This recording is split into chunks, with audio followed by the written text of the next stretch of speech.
people to decide. This election is a Kenyan choice.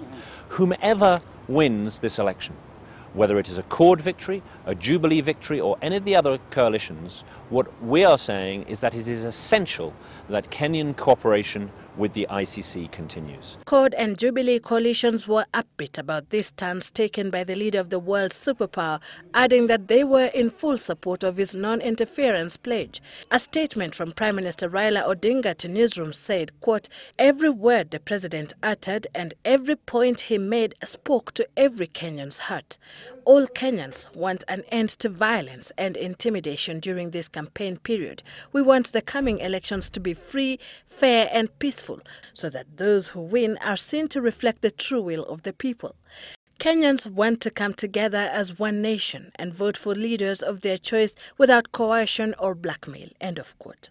That said, however, the British government appears to maintain the position that there would be consequences to Kenyans electing into office the ICC suspects. The policy of my government remains that we do not have contact with ICC indictees unless it is essential. That's not only the policy of my government, that is the policy of all of the European Union and indeed most other international partners.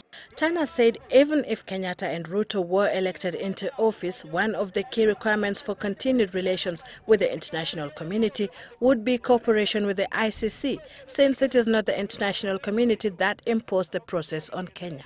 I should remind you that it was not the West that brought these cases to The Hague. You remember the phrase, "Don't be vague, go to The Hague." It was the Kenyan Parliament that referred the cases to The Hague. And I think having done that, what is absolutely essential is that Kenyan cooperation with the International Criminal Court continues. The firm guarantee by the UK and the US governments of impartiality as Kenyans go to the polls has been welcomed by political players from across the divide. But the UK High Commissioner statements that it will not be business as usual if the two ICC suspects are elected is bound to send the message that the coast is not clear yet for Kenyatta and Ruto in as far as the international community is concerned.